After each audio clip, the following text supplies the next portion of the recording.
Hello friends, welcome to Rudra classes. कैसे हैं आप लोग? Hello friends, welcome to Rudra classes. तो आज हमारा ये मॉडर्न हिस्ट्री का अगला लेक्चर है जो काफ़ी टाइम से पॉज हुआ था। लॉकडाउन की वजह से थोड़ी काफ़ी दिक्कतें चल रही हैं, जिसकी वजह से क्लासेस की फ्रीक्वेंसी काफ़ी स्लो है, बट मैं इस पर पूरी कोशिश कर रहा हूँ कि थोड़ी सी फ्रीक्वेंसी इसकी और तेज़ की जा सके। तो अब हमारा स्टार्ट होगा कि Indian struggle for independence movement start होगा। ये जो कि मॉडर्न हिस्ट्री का कोर एरिया है और यहाँ से हर साल 8 से 10 क्वेश्चन एकदम फिक्स है, इन एरिया से आते हैं। तो इस वजह से काफ़ी इम्पॉर्टेंट है ये। तो आइए फ्रेंड्स, हम आज का अपना स्टार्ट करते हैं। तो आज हम पढ़ेंगे कि स्ट्रगल बिगिंस में हमारा टॉपिक है स्ट्रगल बिगिंस। इसमें हम ये पढ़ेंगे कि 1885 में कांग्रेस का गठन हुआ था, इंडियन नेशनल कांग्रेस का। तो उसके जस्ट पहले कौन कौन से ऑर्गेनाइजेशन बनी, क्या क्या चीज़ें स्टार्ट हो गई, जो फिर बाद में एक इंडियन नेशनल कांग्रेस एक बड़ा पॉलिटिकल ऑर्गेनाइजेशन का रूप ले लिया। थोड़ा सा बैकग्राउंड पढ़ेंगे, फिर आगे पढ़ेंगे। सारे टॉपिक बहुत ध्यान से समझिएगा, बहुत इंपॉर्टेंट टॉपिक है। इन सारी जगहों से क्वेश्चन पूछे जाते हैं। तो आइए स्टार्ट करते हैं कि हमारा आज का चैप्टर है द स्ट्रगल बिगिंस टॉपिक, और टॉपिक है हमारा पॉलिटिकल एसोसिएशन इन बंगाल।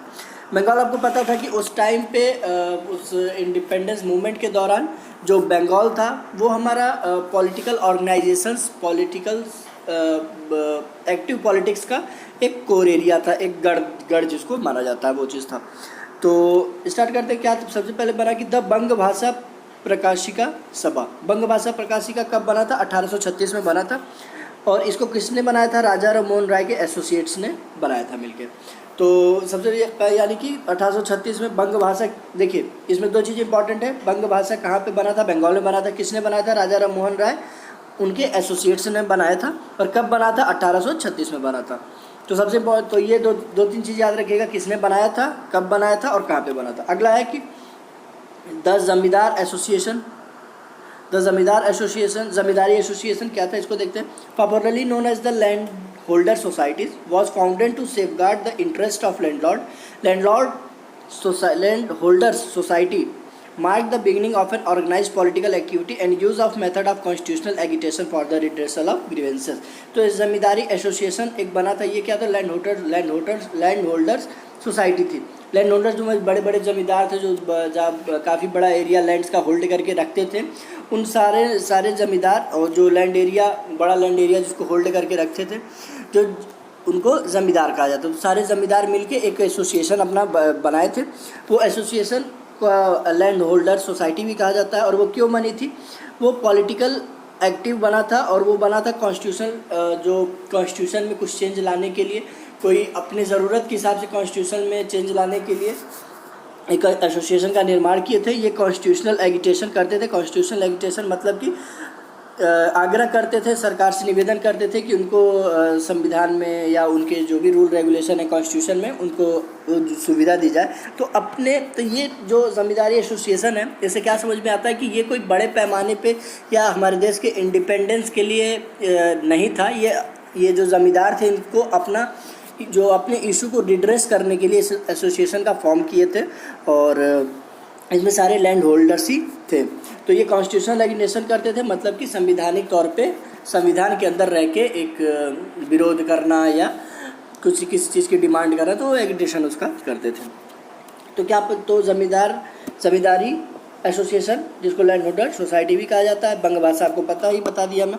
आगे देखता हूँ कि the Bengal British India society, इसको देख लेते हैं। Was founded in 1843। कब बना था? 1843 में बना था। With the object of the collection and dissemination of information relating to the actual condition of the people of British India.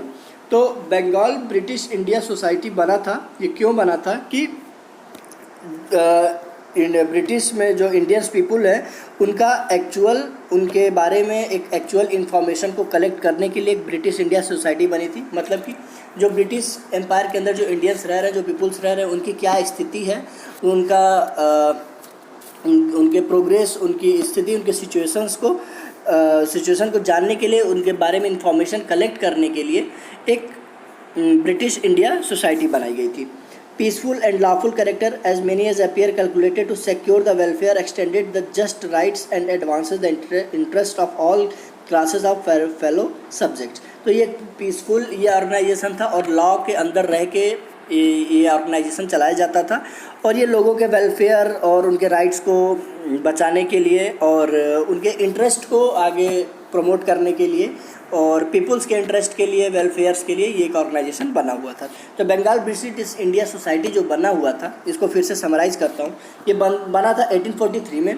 कारण क्या था कि जो ब्रिटिश गवर्नमेंट के अंदर जो इंडियंस रह रहे हैं, जो पीपल्स रह रहे हैं, उनके बारे में एक कलेक्टिव इन्फॉर्मेशन को रिसीव के उनके बारे में एक कलेक्टिव इन्फॉर्मेशन कलेक्ट करने के लिए ये सोसाइटी बनी थी। अब वो इन्फॉर्मेशन किससे रिस्पेक्ट था कि उनका वो स्थिति क्या है, उनके वेलफेयर को लेके, उनके राइट्स को बचा के रखने के लिए, उनके फेलो और उनके जो भी इंटरेस्ट है उनको बढ़ाने के लिए, उनको बचाने के लिए ये एक सोसाइटी बनी थी। और सीधी तौर पे यही कहा जा सकता है कि इंडियंस की स्थिति क्या थी, उस स्थिति को जानने के लिए बंगाल ब्रिटिश इंडिया सोसाइटी बनाई गई थी। ये 1843 में बनाई गई थी।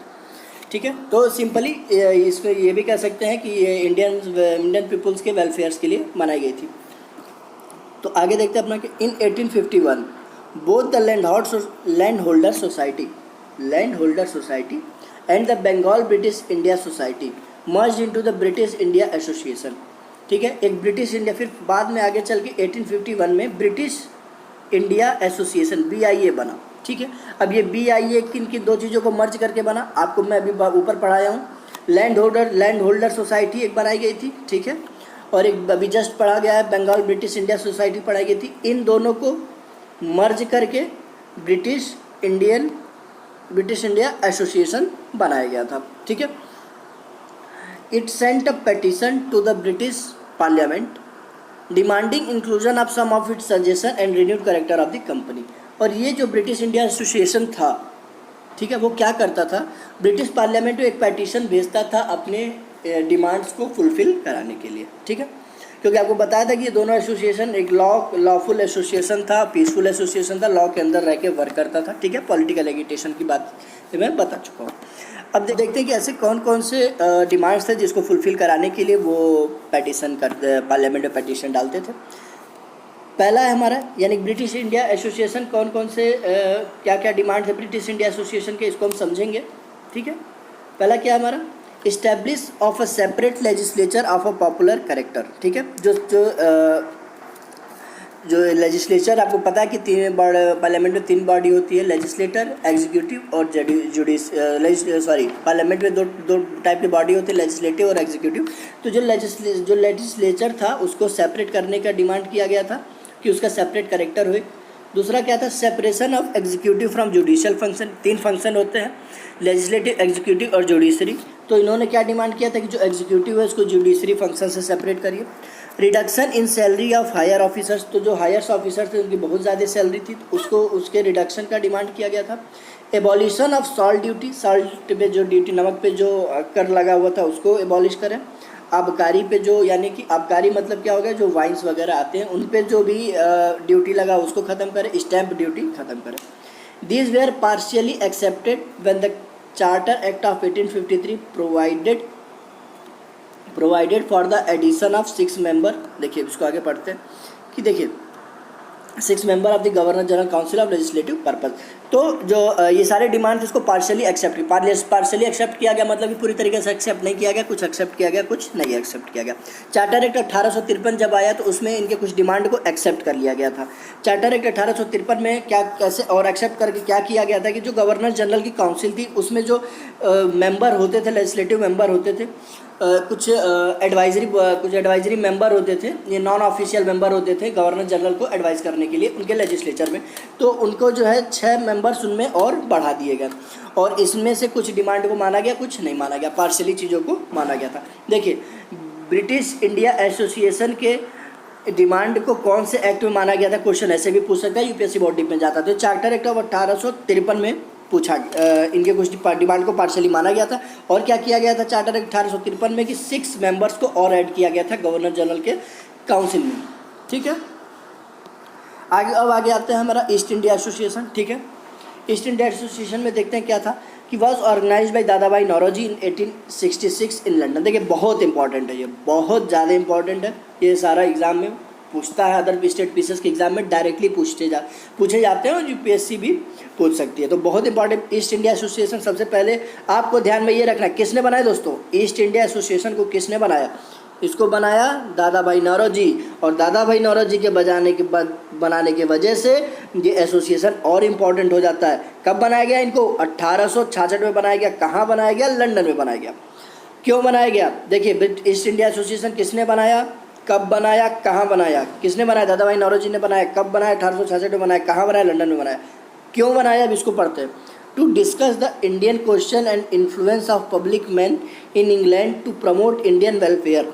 तो इंडियन जो लोग थे उनका जो सवाल था ब्रिटिश गवर्नमेंट से, उनके जो इश्यूज थे वो ब्रिटिश के पार्लियामेंट में या ब्रिटिश गवर्नमेंट के आगे उसको रिप्रेजेंट करने के लिए ये एसोसिएशन बनाया गया था। इंडियंस के वेलफेयर को रिप्रेजेंट करने के लिए वहाँ पे ये एसोसिएशन बनाया गया था। लेटर बाद में branches of the association were started in prominent Indian cities. बाद में आगे चल के ये इस एसोसिएशन के कुछ ब्रांचेज इंडिया के कुछ शहरों में भी खोले गए। थोड़ी सी चीज़ें आपको ये बता देता हूँ।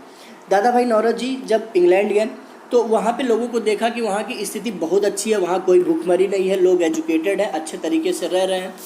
तो उन्होंने सोचा कि यही ब्रिटिश गवर्नमेंट ब्रिटेन लंदन में भी यही ब्रिटिश गवर्नमेंट इंडियन में, जबकि इंडियंस की स्थिति बहुत सही नहीं, क्या बहुत ही बेकार है। तो उन्होंने ये लगा कि शायद ब्रिटिश गवर्नमेंट को हमारे हालत, हमारी चीज़ों के बारे में, हमारे इश्यूज़ के बारे में, हमारे वेलफेयर्स के बारे में उन्हें कुछ पता नहीं है, हम उन्हें बताएंगे तो हमारी बातों को समझेंगे और उसे मानेंगे। तो उन्होंने British east India association London में बनाया कि हमारे इश्यूज़ को वहाँ पे रिप्रेजेंट करेंगे, और वो रिप्रेजेंट करेंगे तो हमारी परेशानी को समझेंगे और इसमें उसके बाद हमारा इम्प्रूवमेंट होना स्टार्ट हो जाएगा, जो कि इनकी सबसे बड़ी गलतफहमी थी, आगे चलकर ख़त्म हो गई। आगे देखते हैं कि द इंडियन लीग देखिए इसको फिर से रिवाइज कर लीजिए। ईस्ट इंडिया एसोसिएशन कहाँ पे बनी, लंदन में बनी। दूसरी चीज़ कब बनी, 1866 में बनी। किसने बनाई, दादा भाई नौरोजी ने बनाई। क्यों बनाई, to represent the issues of Indians peoples in British parliament और in front of British government. ठीक है, आ गया इंडियन लीग कब बनी, कब स्टार्ट हुई, 1875 में स्टार्ट हुई। वेरी इंपॉर्टेंट, ये भी इंपॉर्टेंट है फ्रेंड्स। यहाँ से अब चीज़ें स्टार्ट हो गई हैं, मगअप करना स्टार्ट कर दीजिए। हर एक चीज़ पढ़ाया हूँ, हर ऑर्गेनाइजेशन बताया हूँ, किसने कब कहाँ कैसे बनाया, क्या इश्यूज थे, सब कुछ बताया हूँ। स्टेट पीसेस का एग्जाम हो या यूपीएससी का एग्जाम हो, आपका कोई भी क्वेश्चन छोड़ने वाला नहीं। तो चाहिए आगे देखते हैं कि इंडियन लीग कब बना, 1875 में बना। किसने बनाया था इसको, शिशिर कुमार घोष ने बनाया था। ठीक है, देखिए इंडियन लीग कब बना, 1875 में बना। किसने बनाया, शिशिर कुमार घोष ने बनाया। क्यों बनाया इसको समझते हैं। With the object of stimulating the sense of nationalism amongst the people end of encouraging political education. तो जो देश के जो जनता थी, जो पीपुल्स थे, उनके अंदर नेशनलिज्म की भावनाओं को भरने के लिए इंडियन लीग बना था। दूसरा, जो पॉलिटिकल राजनीतिक शिक्षा है उसको इंकरेज करने के लिए। राजनीतिक शिक्षा का यहाँ पे मतलब है कि अभी देश में क्या चल रहा था, ब्रिटिश गवर्नमेंट किस तरीके से हमें गवर्न कर रही थी, क्या एट्रोसिटीज़ कर रही थी, क्या पॉलिटिक्स में क्या सीनेरियो था, क्या चल रहा था, उन सारी चीज़ों को एक एजुकेशन के फॉर्म में डाल के उनको पॉलिटिकली एजुकेटेड करने के लिए ये एक ऑर्गेनाइजेशन बना था। तो आगे देखते हैं फ्रेंड्स। इसका भी नोट्स आपको पीडीएफ फॉर्म में डिस्क्रिप्शन बॉक्स में दे दिया जाएगा लेक्चर्स खत्म होने के बाद, क्योंकि अब सिर्फ स्ट्रगल्स मूवमेंट रह गया, 1947 तक हमें जाना है। उसके बाद इसका पीडीएफ फॉर्म आपको डिस्क्रिप्शन बॉक्स में दे दिया जाएगा। ये हैंडमेड्स नोट्स है, यहाँ इसमें कुछ नहीं छोड़ा गया है, हर चीज़ आपको कवरअप मिलेगी। अगर आप बुक पढ़ पाएँ तो ठीक है, नहीं तो हमारे नोट से कोई भी क्वेश्चन इधर उधर जाने वाला नहीं है। तो चलिए आगे देखते हैं। The Indian association of Calcutta, उसके बाद क्या बना, इंडियन एसोसिएशन ऑफ कलकत्ता बना। सब सुपरसीड द इंडियन लीग, देखिए जो इंडियन लीग बना था उसको सुपरसीड करने के लिए उसको सुपरसीड करा। And was founded in 1876 by younger nationalist of Bengal led by Surendra Nath Banerjee and Anand Mohan Bose. देखिए Indian association of Calcutta, Indian association, ध्यान में रखिएगा, इंडियन एसोसिएशन बहुत सारे बने थे। इंडियन एसोसिएशन ऑफ कलकत्ता कब बना था दोस्तों, 1876 में बना था। कौन बनाया था, सुरेंद्र नाथ बनर्जिया बनाए थे। और कौन बनाया था दोस्तों,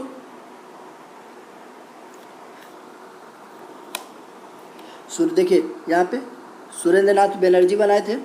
और कौन बनाया था, आनंद मोहन बोस ने बनाया था। देखिए फिर से इसको रिवाइज करते हैं कि the Indian association of Calcutta कब बनी थी, 1876 में बनी थी। देखिए यहाँ पे लिखा हुआ 1876 में बनी थी।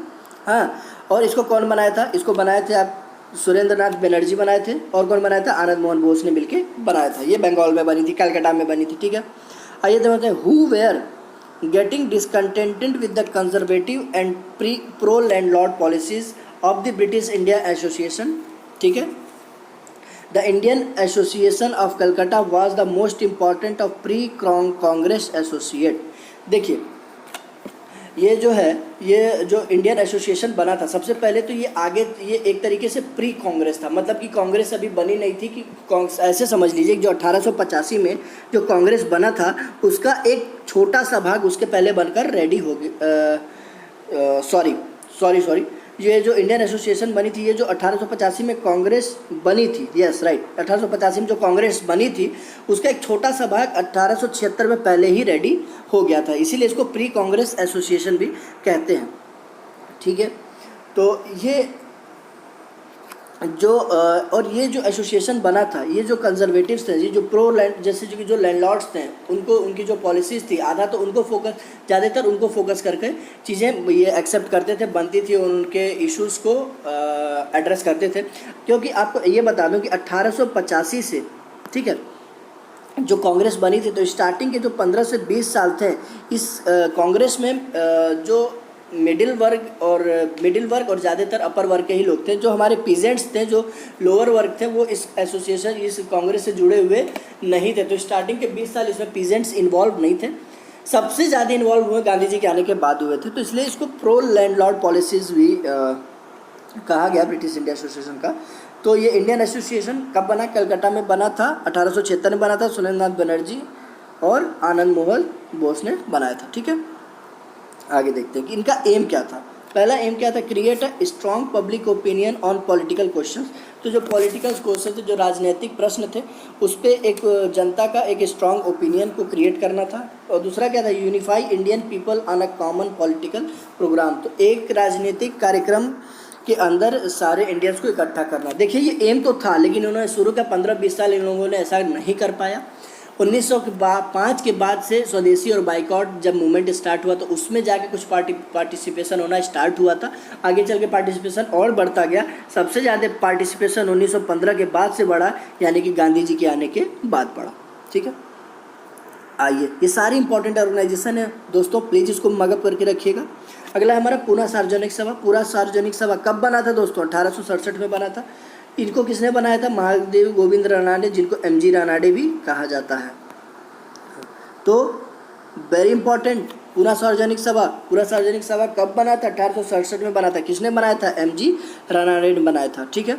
अब देखिए, कब बना, किसने बनाया, तो समझ नहीं। आप समझते हैं इसका ऑब्जेक्ट क्या था? The object of serving as a bridge between the government and people. तो गवर्नमेंट और पीपुल के बीच में एक ये ब्रिज का काम करते थे, मतलब गवर्नमेंट की पॉलिसीज़ को, गवर्नमेंट्स की बातों को पीपुल तक पहुंचाते थे और लोगों को एड्रेस करते थे गवर्नमेंट के सामने, इनके इश्यूज़ को गवर्नमेंट के सामने एड्रेस करते। तो दोनों के बीच ये ब्रिज का काम करते थे। आप एक चीज़ नोटिस कर रहे होगी कि अभी ये जो कांग्रेस, प्री कांग्रेस, मतलब कांग्रेस के पहले ये जो भी ऑर्गेनाइजेशंस जो हैं, ये जो बन रही हैं, ये अभी तक हमारे मेन इश्यूज़ को, हमारे जो मास के जो मेन इश्यूज़ हैं, जो एट्रोसिटीज़ हैं, अभी तक उसको एड्रेस नहीं कर पाए हैं। तब आप अभी आप 1885 से भी कांग्रेस से हमारी आएगी, 1905 तक भी पढ़ेंगे, तो अब ये चीज़ फील करेंगे कि जो हमारा मास था, जो पीजेंट्स थे, जो मजदूर वर्ग थे, एक कृषि प्रधान देश होने के बावजूद भी हम उनके इश्यूज़ को एक ऊंचे स्तर पर एक एड्रेस अभी तक नहीं कर पाए। हम एक सेपरेट सेक्शंस को ही अभी तक फोकस कर रहे थे। इस वजह से आप आगे गांधी जी का महत्व समझेंगे कि गांधी जी ने कैसे इस चीज़ को एक मास लेवल पर ले गया और सारी कम्युनिटीज़ को इसमें पार्टिसिपेट कराया था। तो अगला है कि द बॉम्बे प्रेसिडेंसी एसोसिएशन। देखिए, बॉम्बे प्रेसिडेंसी एसोसिएशन किसने बनाया था? बदरुद्दीन तैयब जी, फिरोज शाह मेहता, KT तेलांग। कब बना था? 1885 में। जिस साल कांग्रेस बना था उसी साल बॉम्बे प्रेसिडेंसी एसोसिएशन बना था। Very important, Bombay presidency association, ठीक है। देखिए दोस्तों, बॉम्बे प्रेसिडेंसी एसोसिएशन कब बना था? 1885 में बना था। किसने बनाया था? बदरुद्दीन तैयब जी, फिरोज शाह मेहता, KT तेलांग, ठीक है। BPK ऐसे याद रखिए, या PKB या KPB, जो भी याद रखिए। बदरुद्दीन तैयब जी, फिरोज शाह मेहता और KT तेलांग। देखिए, फर्स्ट लेटर आपको याद रहेगा, तो वहाँ पे अगर ऑप्शन भी देखेंगे तो ईजिली उसको आगे ऑपरेट कर ले जाएंगे। तो बदरुद्दीन तैयब जी फिरोज शाह मेहता के.डी. तेलांग ने मिलकर बना था 1885 में, बनाया था बॉम्बे प्रेसिडेंसी एसोसिएशन बना था। अगला political association in Madras, Madras में पॉलिटिकल एसोसिएशन, उस मद्रास में अभी करंट का वहाँ पे तमिलनाडु है, तो मद्रास में जो है कौन कौन से बने थे, तो एक मद्रास महाजन सभा बना था, ठीक है। मद्रास महाजन सभा कब बना था, 1884 में बना था। किसने बनाया था, विरारघवाचारी जी सुब्रमण्यम अय्यर एंड पी आनंदाचार्लू, ठीक है। मद्रास महाजन सभा 1884 में बना था, कौन कौन बन के बनाया, M Viraraghavachari, G S Iyer, G Subramania Iyer and P Anandacharlu. जो जी एस अय्यर थे आपके, ये द हिंदू के संस्थापक भी, फाउंडिंग मेंबर भी रहे हुए हैं, ठीक है। आइए अब हम अपना पढ़ते हैं कि Indian national Congress it's AIIMS and objective. अब 1885 में अब हम पढ़ेंगे कि हमारी कांग्रेस बनी। तो दोस्तों ये अभी हमारा एक छोटा सा एक इंट्रो था। अब इसके आगे हम पढ़ेंगे कि 1885 में कांग्रेस बनी, कौन कौन फाउंडिंग मेंबर थे, कैसे कैसे बनी, किसने इसको क्या कहा, इसके ऑब्जेक्ट्स क्या थे, फिर इस कांग्रेस की शुरुआत कैसे हुई, आगे चल के कांग्रेस कैसे बड़ा रूप ली गई। अब 1885 से दोस्तों 1947 तक हम पढ़ेंगे। देखिए इसको भी हम 2-3 भाग में बांटेंगे। 1885 से 1905 तक पढ़ेंगे। 1905 के बाद हम इसको 1919 या 1920 तक लेके जाएंगे, फिर आगे 1947 तक इसको लेके जाएंगे। देखिए यहाँ से आप बहुत इंपॉर्टेंट चीज़ें यहीं से समझिएगा। जो बल्क के क्वेश्चन है दोस्तों, जो बल्क में क्वेश्चन है, 8 से 10 क्वेश्चन है, उन क्वेश्चनों उसका एरिया स्टार्ट हो चुका है, यहीं से आते हैं। इसको आपको ध्यान से पढ़ना पड़ेगा और इसको इशूज़ और हर चीज़ को समझना पड़ेगा। मैं हर चीज़ को डिस्क्रिप्टिव वे में प्रॉपरली हर चीज़ समझाया हूँ, चाहे ये पीसीएस के लिए भी आपके लिए इंपॉर्टेंट है, मेंस के लिए और आईएएस के लिए भी इंपॉर्टेंट है, अदर कॉम्पिटिटिव एग्जाम होंगे उनके फैक्ट्स तक बताया हूँ, वो फैक्ट्स भी आपके काम आएंगे। तो इसको अब यहाँ से लाइटली मत लीजिए, सही तरीके से पढ़िए, बहुत इंपॉर्टेंट है और कोई भी चीज़ मैं छोड़ा नहीं हूँ। ये सारा खत्म होने के बाद आपका ये जो नोट्स है इसका पीडीएफ आपके डिस्क्रिप्शन बॉक्स में दे दिया जाएगी। तो अभी आज के लिए इतना ही, फिर कल से मैं अब कांग्रेस से स्टार्ट करूँगा, 1885 से स्टार्ट करके आगे तक लेके जाऊँगा। तो आज के लिए इतना ही। क्लासेस की फ्रीक्वेंसी कम होने की वजह से आप लोग से माफ़ी मांगता, अब माफ़ी चाहता हूँ, क्योंकि आप लोग को पता होगा कि लॉकडाउन की वजह से काफ़ी परिस्थितियाँ अभी अनुकूल नहीं बन पा रही हैं। पॉलिटी का भी लेक्चर कोशिश करूँगा कि कल तक आ जाए। तो दोस्तों आज के लिए इतना ही, मिलते हैं फिर अगले लेक्चर में। जय हिंद।